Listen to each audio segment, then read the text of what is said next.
하나님 말씀은 마태복음 5장 21절부터 48절까지입니다. 신약 성경 6페이지입니다.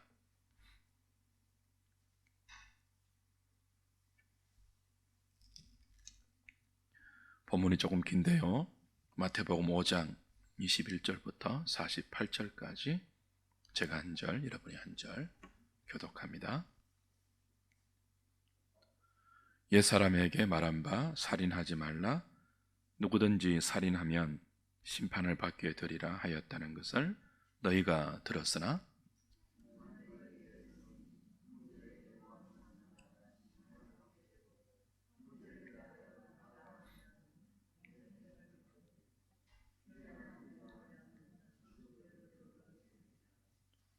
그러므로 예물을 제단에 드리려다가 거기서 내 형제에게 원망 들을 만한 일이 있는 것이 생각나거든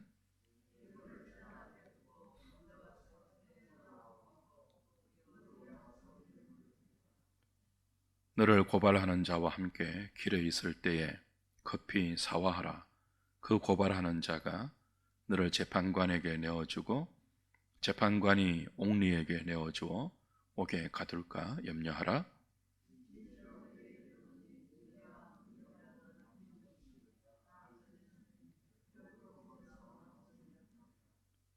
또 간음하지 말라 하였다는 것을 너희가 들었으나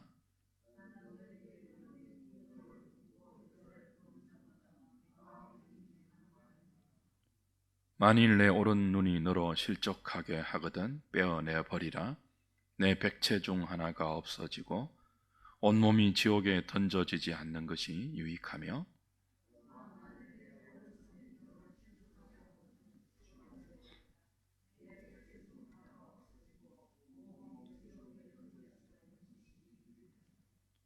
또 일렀으되 누구든지 아내를 버리려거든 이혼 정서를 줄 것이라 하였으나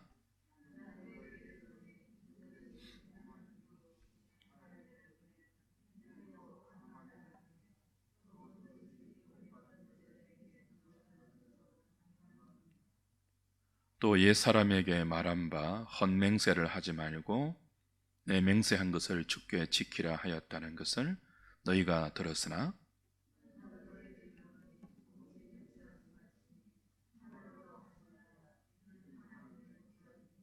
땅으로도 하지 말라.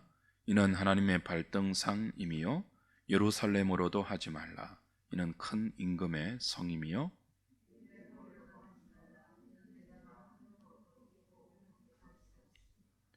오직 너희 말은 옳다 옳다 아니라 아니라 하라. 이에서 지나는 것은 악으로부터 나느니라.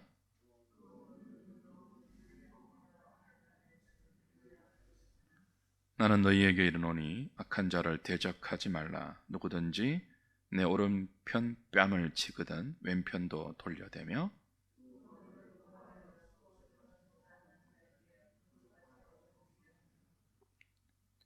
또 누구든지 너로 억지로 오리를 가게 하거든 그 사람과 십리를 동행하고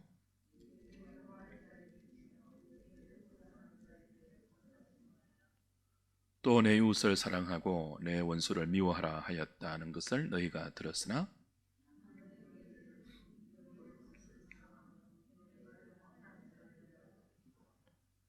이같이 한즉 하늘에 계신 너희 아버지의 아들이 되리니 이는 하나님이 그 해를 악인과 선인에게 비추시며 비를 어려운 자와 불의한 자에게 내려주심이라.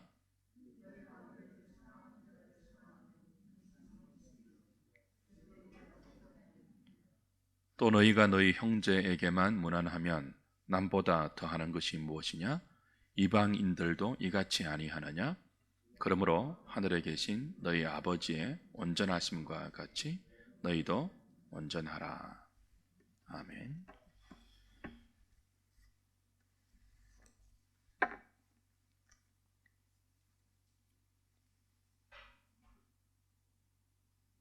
구원받은 주의 백성들이 세상을 어떻게 살아야 하는지를 산상수훈을 통해서 확인하는 중에 있습니다. 그리스도인은 하나님께서 생명의 씨앗으로 주신 8가지의 독특한 영적 특징들을 그의 인격과 성품에 담아내어 어둠을 밝히는 빛, 짠맛을 내는 소금처럼 이 땅에 존재하는 천국 백성들입니다. 미련하고 연약한 우리가 어떻게 세상에 비칠 수 있겠습니까? 어떻게 세상에 소금일 수 있겠습니까? 우리의 의로는 불가능하죠. 그러나 성도에게는 인간의 의를 대변하는 서기관과 바리새인의 의보다 더 나은 그리스도의 의가 주어져 있습니다. 그리고 믿음으로 그 의를 옷 입고 살도록, 매 순간 믿음으로 그리스도의 의를 옷 입고 살도록 성령께서 도우십니다. 그래서 부패한 우리의 의지와 우리의 인격으로는 불가능하지만 우리 안에 계신, 우리를 거듭나게 하신 성령께서 그리스도의 의로 매 순간 우리를 옷 입혀서 이것이 가능하게 하십니다. 그게 구원이에요. 예수님은 오늘 본문에서 주의 백성들이 어떻게 그리스도로 옷 입을 수 있는지, 매 순간 어떻게 예수님의 의를 기대어 믿음으로 매 순간 살아낼 수 있는지를 구약의 율법 5가지를 해석하시면서 가르쳐 주십니다. 거듭났다고 해서 가만히 있어도 저절로 팔복의 성품이 우리의 인격으로 형성되고 저절로 우리가 빛같이 소금같이 이 땅의 천국 백성으로 존재하는 것이 아닙니다. 일련의 과정을 거쳐서 우리의 인격과 우리의 성품에 하늘의 씨앗이 자리 잡게 되죠. 그리고 그것이 성령의 열매로 우리의 삶을 통해서 드러나게 됩니다. 일련의 과정을 거칩니다. 인격적인 과정을 거쳐요.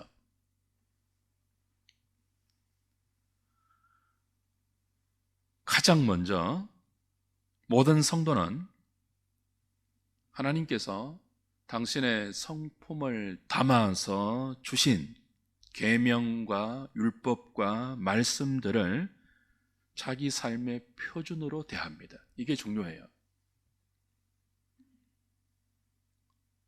하나님께서 당신의 성품을 담아서 너희들은 나처럼 이렇게 살아야 한다라고 주신 것이 말씀입니다. 우리가 교독한 십계명이고 그에 따라오는 모든 율례들이죠. 그리스도인은 이 말씀들을 자기 삶의 빛과 등으로 내 삶의 나침반과 이정표로 삼고 표준으로 삼습니다. 그 과정에서 어떤 일이 일어나는데요, 매일매일 이 말씀의 표준 앞에서 구습을 쫓는 옛사람의 옷을 벗고 믿음으로 예수 그리스도를 옷 입는 일들이 일어납니다. 여러분, 매일 아침에 출근하고 아침에 일상의 삶을 살 때는 옷을 입지 않습니까?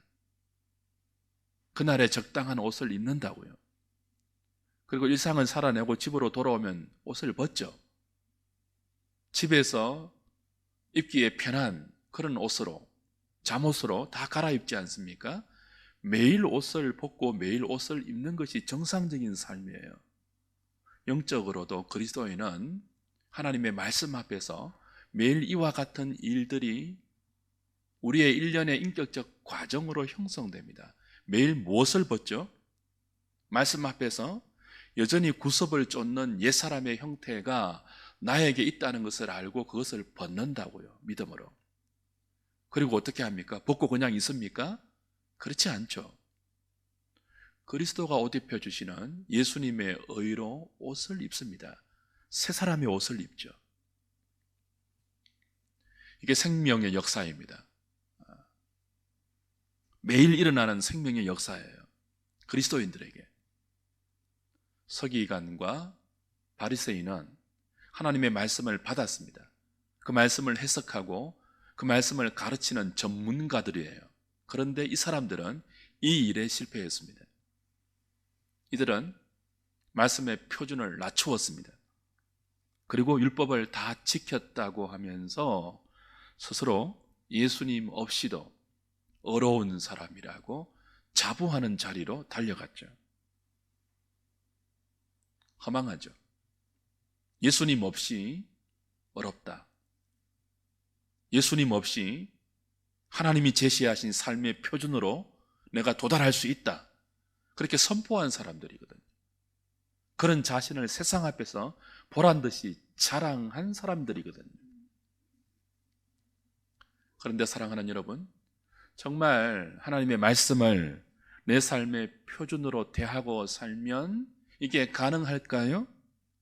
서기관과 바리새인들처럼 나는 어려워, 말씀을 다 지켜서, 어려서부터 다 지켜서 나는 괜찮아, 그럴 수 있을까요? 그럴 수 없다는 것이 오늘 예수님의 계명 해석입니다. 먼저 살인의 계명을 바르게 해석해 주시죠. 서기관과 바리새인들은 살인하지 말라 하는 이 하나님의 계명을 문자적으로만 해석했습니다. 그래서 자신은 누군가를 손으로 죽인 일이 없으니까 이 계명을 지켰다고 생각하고, 그 결과 계명을 지켰으니까 어렵다고 자신을 여겼단 말이죠. 여기에 대해서 예수님이 뭐라고 말씀하십니까? 옛사람에게 말한 바 살인하지 말라. 누구든지 살인하면 심판을 받게 되리라 하였다는 것을 너희가 들었으나 나는 너희에게 이르노니. 그 살인하지 말라는 계명을 바르게 해석해 주시는 것입니다. 나는 너희에게 이르노니 형제에게 노하는 자마다 심판을 받게 되고, 형제를 대하여 라가라 하는 자는 공회에 잡혀가게 되고, 라가는 욕입니다. 빈머리 혹은 돌머리 이런 욕이에요. 미련한 놈이라 하는 자는 지옥불에 들어가게 되리라. 살인의 계명을 이렇게 해석해 주세요. 인간 법정에서 다루는 살인죄는 사람을 죽일 때만 해당됩니다. 그러나 하나님의 법정에서는요, 마음의 분노, 누군가를 미워하는 미움, 그래서 그 사람을 모욕하는 욕과 조롱도 지옥불에 떨어질 살인죄로 규정합니다. 왜 그럴까요? 살인, 누군가의 생명을 내 손으로 취하는 것 아닙니까? 그게 살인이에요. 그런데 생명을 취할 수 있는 유일한 분이 누굴까요? 생명의 권원이신 하나님이죠. 생사화복의 주인인 하나님만이 생명을 주실 수도 있고 생명을 취할 수도 있습니다. 그런데 하나님이 하시는 생명 취하는 일을 내가 했을 때 그게 살인죄 아닙니까? 근데 꼭 내 손으로 어떤 사람을 돌로 치거나 칼로 찌르거나 창으로 찔러서 죽이는 것만이 살인이 아니라고 예수님 말씀하세요. 누구인가 욕을 하고 화를 내고 누군가를 마음으로부터 지독히 미워하는, 그것이 살인이다. 세상 법정에서는 다루어지지 않는, 나의 법정에서 다루어지는 지옥불에 떨어질 살인죄다. 이렇게 말씀하세요. 보통 누군가에게 화를 낼 때 전제가 있죠. 누군가에게 욕을 할 때도 전제가 있습니다.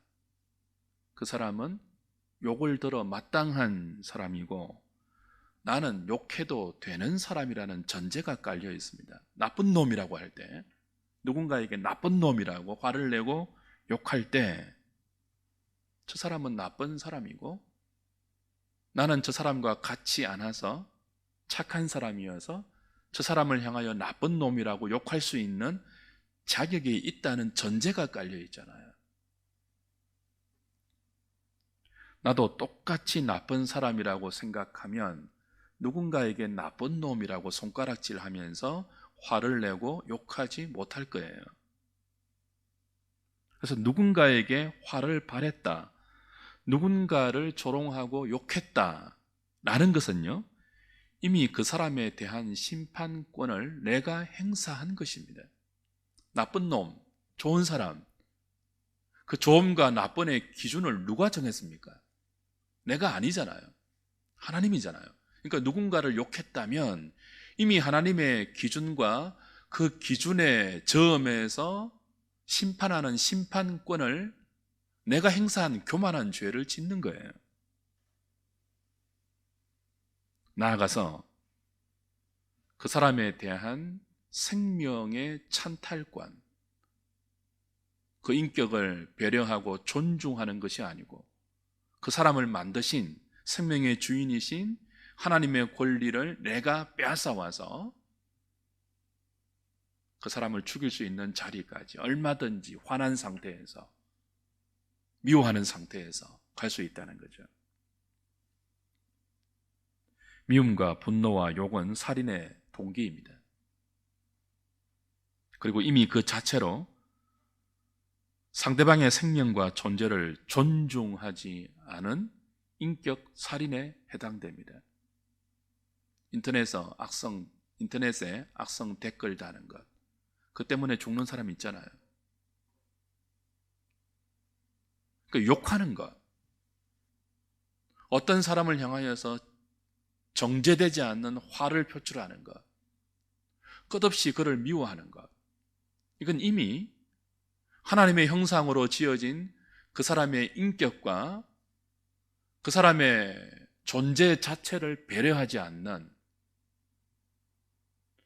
그 사람을 만드신 하나님을 존중하지 않는 인격 살인을 한 거예요. 예수님의 해석입니다. 그러므로 우리가 돌과 칼과 창으로 사람을 죽인 일이 없다고 해도 마음으로부터 누구를 미워하고 분노하면 하나님의 법정에서는 이미 살인자라는 거죠. 예수님은 만약 너희들이 누군가를 미워하고 분노하고 욕한 일이 있다면 예물을 들고 하나님의 전에 나와 예배하기 전에 먼저 그 사람을 찾아가서 화해하라, 그렇게 말씀하십니다. 그 살인죄를, 인격 살인죄를 회개하고 그리고 하나님을 예배하라는 거죠. 주 안에 사랑하는 여러분, 살인하지 말라는 하나님의 계명을 바르게 이해하고 그 계명대로 이 말씀을 내 삶의 표준으로 대하면 어떻게 될까요? 누군가를 죽이지 않으면 나는 문제가 없어, 그런 마음 품지 못하겠죠. 오히려 내 속에 그토록 자주 일어나는 미움, 분노, 욕하고 싶은 마음이 들 때마다 내가 지금 얼마나 하나님의 심판권을 행사하고 있는 교만한 인생인지 알게 될 것입니다. 이 살인하지 말라는 계명을 바르게 살려서 그 계명을 내 삶의 표준으로 대하고 살면 그런 마음이 늘 들어요. 미운 마음이 들 때마다 내가 지금 하나님의 심판권을 행사하는 교만한 상태에 있구나. 그리고 누군가에게 하나님이 지으신 그 사람의 인격을 무시하고 침해하는 인격 살인죄를 내가 지금 범하려고 하구나 라고 조심하면서 다른 사람을 존중하고 배려하는 삶의 태도를 살인하지 말라는 계명을 대하면서 우리는 갖게 됩니다. 그러니까 살인하지 말라는 계명은 단순히 누군가를 죽이지 말라 그 뜻이 아니고요, 훨씬 더 나아가 모든 사람을 존중하고 배려하는 삶의 태도를 가지고 살라는 거예요. 그게 성도의 삶이라는 거예요.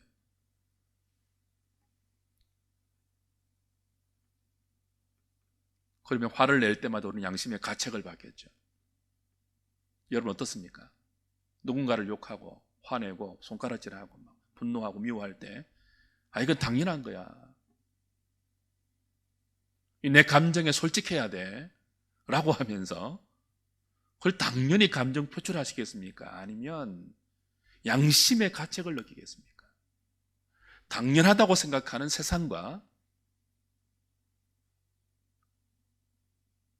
그 작은 마음의 동료에도 양심의 가책을 느끼는 이 두 부류의 인생이 얼마나 다릅니까? 독특하지 않습니까? 소금처럼 독특한 맛이 있지 않습니까? 잎새에 있는 바람에도 괴로워했다는 한 시인처럼 태풍 같은 죄악의 바람이 지나가도 끄떡하지 않는 무뎌진 양심을 갖고 사는 사람과 잎새에 있는 바람에도 양심의 가책을 느끼면서 하나님 앞에서 자신을 돌아보는 그리스도인과 얼마나 다릅니까? 간음과 이혼의 계명도 동일해요. 율법에 간음하지 말라고 했습니다. 서기관과 바리새인들은 겉으로 간음하지 않았으니 자신들은 어렵다고 생각했습니다. 그러나 예수님은 말씀하십니다. 하나님의 거룩한 율법은, 너희들이 삶의 표준으로 대하고 살아야 하는 하나님의 계명은 간음이라는 드러나는 행위 이전에 간음을 불러오는 마음의 정욕, 마음의 음욕을 다루고 있다. 그렇게 해석하십니다. 세상 법정에는 음욕 품은 것을 죄로 다루지 않습니다. 그러나 하나님의 법정에서는 음욕을 간음과 똑같은 유죄로 다루십니다. 그래서 우리의 눈이 마음의 음욕을 불러온다면 눈을 빼버리라 이야기하십니다. 너희의 손과 발이 마음을 더럽히면 손 자르라, 다리 자르라, 그렇게 과격한 요구를 하십니다. 율법의 표준이 그러합니다. 이혼의 계명도 그래요. 하나님은 말라기 2장 16절에서 나는 이혼을 미워한다 그랬습니다. 예수님은 오늘 본문에서 창세기 2장 24절을 인용하시면서 음행에 의해 하나님께서 한 몸 되게 하신 혼인의 원리가 깨트려지지 않는 한 이혼은 불가하다, 그렇게 말씀하십니다.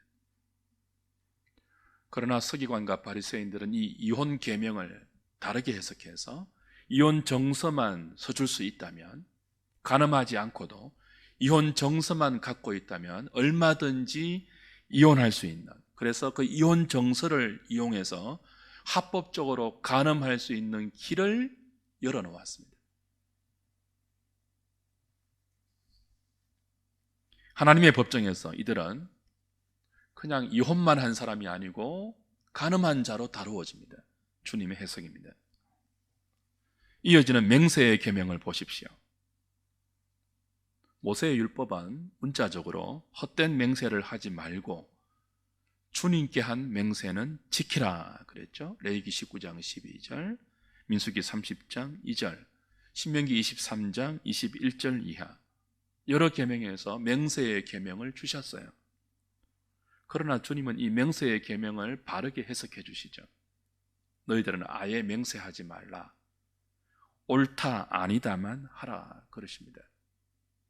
맹세가 필요 없을 정도로 진실한 삶을 살라는 뜻이죠. 주의 백성은 옳다고 한 것은 옳은 것으로 드러내고 아니라고 한 것은 아닌 것으로 드러내는 진실한 삶을 살아야 합니다.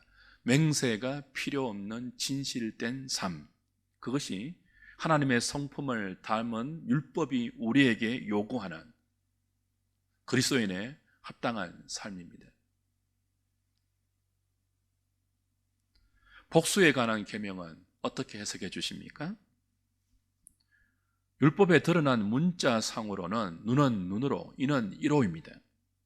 복수의 한계를 정해주시는 거죠. 네가 당한 만큼만 갚아라 그겁니다.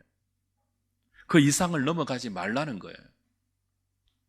그러나 주님은 이 복수의 계명을 새롭게 바르게 해석해 주십니다. 오른뺨을 맞거든 오른뺨도 때리라가 아니고 뭐예요? 다른 왼쪽 편 뺨도 돌려대라 하십니다. 누가 너를 고발해서 속옷을 가지려고 할 때 겉옷까지 벗어주라 하십니다. 억지로 오리를 가자고 하면 심리까지 동행해 주라고 하십니다. 당한 만큼만 복수하고 그 이상은 넘어가지 말라 하는 것이 서기관과 바리새인들의 해석인데, 주님은요 당한 만큼만 복수하는 것이 아닙니다. 아예 복수하지 말래요. 그리고 아예 복수하지 않는 정도가 아니고 더 주래요. 오리 가고자 하면 심리까지 가고, 속옷 달라고 하면 겉옷까지 벗어주래요. 이것이 율법이 원래 우리에게 요구하는 기준이고 정신이고 의미라는 것입니다. 하나님의 온전하심 같이 너희도 온전하라. 이것이 율법입니다. 그리스도인은 이 온전한 하나님의 말씀을 우리 삶의 표준으로 대하고 있습니다. 서기관과 바리새인의 자리에 갈 틈이 없어요. 마지막으로 등장하는 이웃사랑의 계명도 동일하죠. 율법은 이웃을 사랑하라고 했습니다. 그런데 문자적으로 그 이웃이 누구인지, 이웃의 범위가 어디까지인지는 구체적으로 말씀해 주지 않았어요. 그걸 오늘 주님이 말씀해 주시는 거죠. 주님은 우리가 사랑해야 할 이웃의 대상과 이웃의 범위를 원수까지 확장시켜 주십니다. 불신자들도 자기에게 잘해주는 사람은 이웃으로 사랑합니다. 자기를 미워하는 사람은 원수로 미워합니다. 하나님 없는 사람들도 그 정도는 한다고요. 그 정도 이웃 사랑은 한다고요. 예수님 뭐라고 하십니까? 너희들의 이웃은 너희들에게 잘해주는 사람만이 아니고 너희들을 미워하고 너희들에게 해를 가하는 원수도 너희들의 이웃이다. 그렇게 해석하시죠. 왜요? 너희들이 원수 같은 너희를 사랑하신 하나님의 사랑의 통치를 받고 있기 때문이래요. 하나님의 온전하심 같이 너희도 온전하라입니다. 주 안에 사랑하는 여러분, 이렇게 율법의 근본적인 의미, 그 율법의 거룩한 기준과 동기를 제대로 살려놓고 그 앞에 우리 자신을 세워놓으면 어려운 인생이 있을까요? 온전한 사람이 있을까요? 야고보 2장 10절을 보면 야고보가 이렇게 말을 합니다. 누구든지 온 율법을 지키다가 그 하나를 범하면 모두 범한 자가 된다. 율법을 오늘까지 잘 지켜왔어요. 그런데 내일 작은 계명 하나를 어기면 지금까지 온전하게 지켜온 모든 율법이 다 그냥 허물어진대요. 성경의 해석입니다. 오늘까지 우리가 온전하게 율법을 다 마음으로까지 다 지켜왔다고 해도 내일 한순간 음욕을 품는다면 모든 쌓은 성이 모래처럼 허물어지는 거예요. 다 무효가 되는 거죠. 그리고 순식간에 범법한 자가 됩니다. 하나님의 법정에서. 그것이 하나님의 율법입니다. 율법은 뭐라고요? 하나님의 온전하심을 드러내는 법이에요. 하나님의 완전하신 성품을 담아내어서 이것이 너희들의 삶의 기준이고 표준이다 라고 제시한 거예요.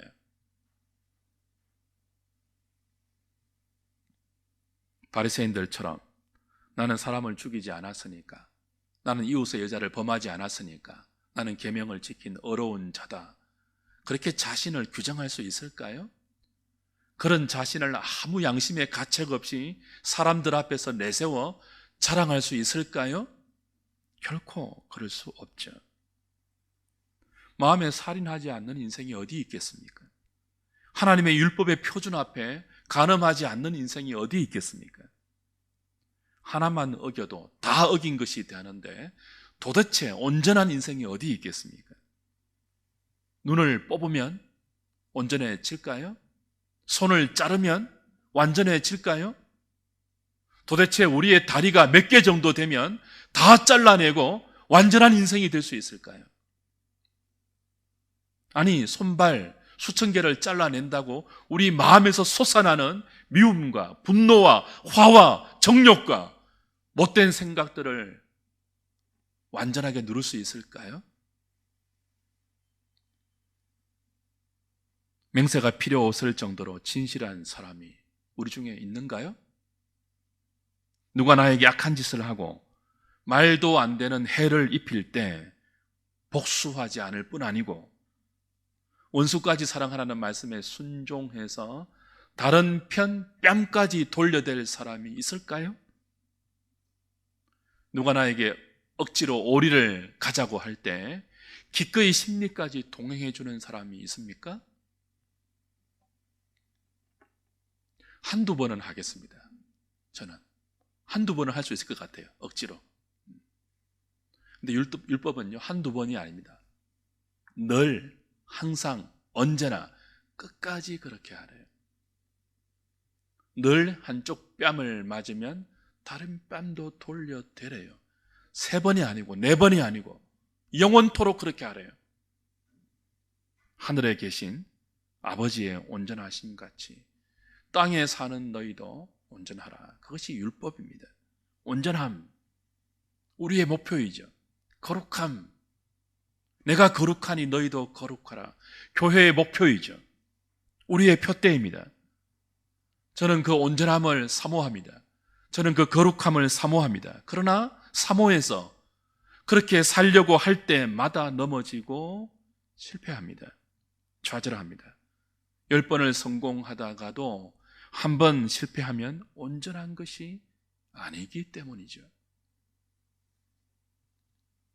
그래서 우리는 이 하나님의 율법 앞에, 하나님의 계명 앞에, 하나님의 말씀 앞에 서서 그 말씀이 우리에게 요구하는 표준과 기준으로 우리를 살펴보면, 그 말씀대로 살려고 해보면 우리의 연약함, 우리의 제한성, 우리의 무능함, 우리의 깊은 죄성 앞에 한없이 절망하고 몸부림치게 됩니다. 가난한 마음을 갖게 되죠. 애통해집니다. 온유한 마음과 의에 줄이고 목마르게 됩니다. 어디 앞에서요? 말씀의 표준을 살려놓은 하나님의 계명 앞에서요. 이 말씀의 표준을 우리가 낮추면 안 된다고요. 누구처럼요? 서기관과 바리새인들처럼. 하나님의 거룩하심을 우리의 기준으로 낮추어 버리면 그 말씀을 대하고도 가난한 마음이 생기지 않습니다. 애통한 마음이 들지 않는다고요. 그러나 하나님 말씀을 말씀 그대로 다 살려놓고 그 하나님의 온전한 기준과 표준 앞에서 우리 자신을 정직히 세워놓으면 가난한 마음이, 애통하는 마음이 속에서부터 솟아오르죠. 의에 줄이고 목마르게 되면서 율법의 완전한 의를 이루신 주님을 바라보게 됩니다. 주님을 소망하게 됩니다. 그리고 주를 믿고 따르는 자에게 약속하신 온전한 의를 더딥혀 주시겠다고 약속하신 주님의 약속이 얼마나 복된 약속인지가 다시 깨달아지죠. 그래서 어떻게 합니까? 주님을 찾게 됩니다.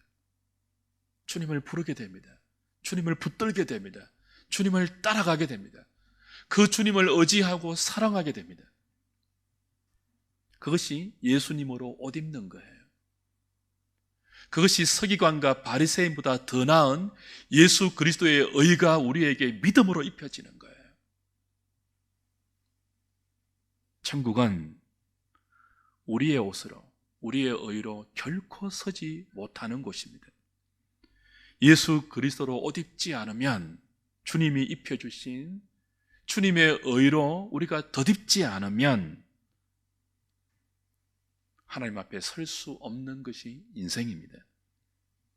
우리는 절대로 우리의 힘으로 온전해질 수 없기 때문에 매 순간, 날마다 살든지 죽든지 주님을 의지하는 사람들이고, 그 사람들이 세상에 비치고 세상의 소금입니다.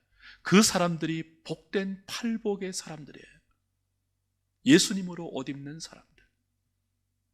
끊임없이 매 순간 자기의 옛사람의 옷을 벗어버리고, 이건 누더기야? 누추한 옷이야? 벗어버리고, 매 순간, 하루에 한 번 정도가 아니에요. 매 순간 이 말씀 앞에서 자신의 벌거벗음이 드러날 때마다 예수님으로, 믿음으로 옷 입는 사람들, 세상에 비치고 세상의 소금이죠. 그 의를 옷 입고 어떻게 합니까? 나는 할 수 없다고 말씀의 요구를 외면하고 팽개치고 삽니까? 내 힘으로 사랑할 수 없어, 내 힘으로 하나님 말씀을 지킬 수 없어, 이건 불가능한 거야. 예수 그리스도로 옷 입은 사람들이 말씀을 그렇게 대할까요? 그렇지 않죠. 그럴 수 없죠. 그렇게 되지 않습니다. 주님의 의를 옷 입게 되면 그렇게 될 수가 없죠. 우리 안에 계신 성령께서 날마다 끊임없이 간섭하시고 역사하셔서 거룩한 율법의 요구 앞에 우리를 세우십니다. 그리고 율법이 육신으로 말미암아 연약하여 할 수 없는 그것을 성령을 통하여 우리와 함께 이루어 가십니다. 성령께서, 우리 안에 계신 성령께서 우리를 그렇게 인도해 가신다고요. 그것이 세상 속의 그리스도인의 모습입니다. 우리는 자주 실패합니다. 자주 넘어집니다. 자주 좌절합니다. 그러나 그렇기 때문에 날마다 우리 자신을 붙들지 않고 주님을 붙들고 주님을 의지합니다. 누가 주님을 의지하고 누가 그리스도로 옷 입고 삽니까? 말씀을 내 삶의 표준으로 삼고 그 말씀을 주야로 묵상하는 사람들입니다. 말씀 앞에서 자신을 바르게 인식하고 이런 나를 위해서 십자가에 죽으시고 부활하신 주님을 사랑하는 자입니다. 그런 사람이 주님을 부끄러워하지 않습니다. 그런 사람이 매 순간 주님을 옷 입고 그의 의를 드러내면서 겸손히 살 수 있습니다. 말씀이 관건입니다. 말씀에 모든 것이 달려 있습니다. 주 안에 사랑하는 여러분, 말씀의 표준을 낮추지 마십시오.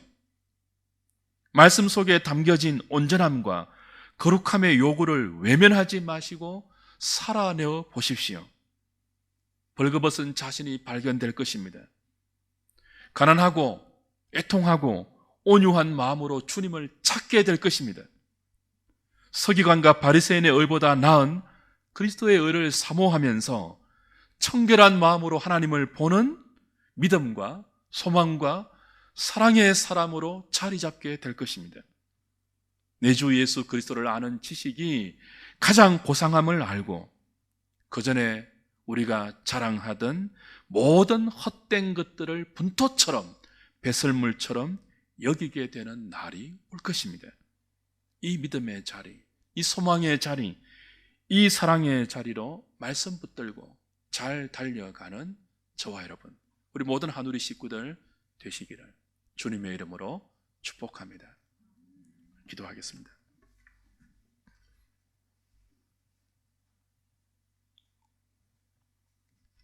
주의 말씀을 들었습니다. 결코 우리를 교만하게 만들 수 없고 허탄한 자랑을 일삼는 존재로 만들 수 없는 하나님의 말씀이 우리 앞에 있음을 다시 확인받았습니다. 이 말씀에 하나님의 온전한 성품이 담겨 있고 내가 거룩하니 너희도 거룩하라, 내가 온전하니 너희도 온전하라는 하나님의 요구가 담겨 있음도 다시 배웠습니다. 이 말씀으로 우리를 비추어 볼 때 우리는 매일 옛사람의 누추한 옷을 벗어버릴 수밖에 없고 주님이 입혀주시는 새사람의 옷을 기대하고 그 옷으로 갈아입을 수밖에 없음을 고백합니다. 그리고 그렇게 해주시니 감사드립니다. 매 순간 우리 자신을 내세우지 않고 주님을 의지하고 붙들고 간절히 찾고 구하고 사랑하면서 주님이 만들어 가시는 믿음의 사람, 소망의 사람, 사랑의 사람으로 빚어가고 세워져 가는 우리 모든 하누리 식구들 되게 하여 주시옵소서. 예수님의 이름으로 기도하옵나이다. 아멘.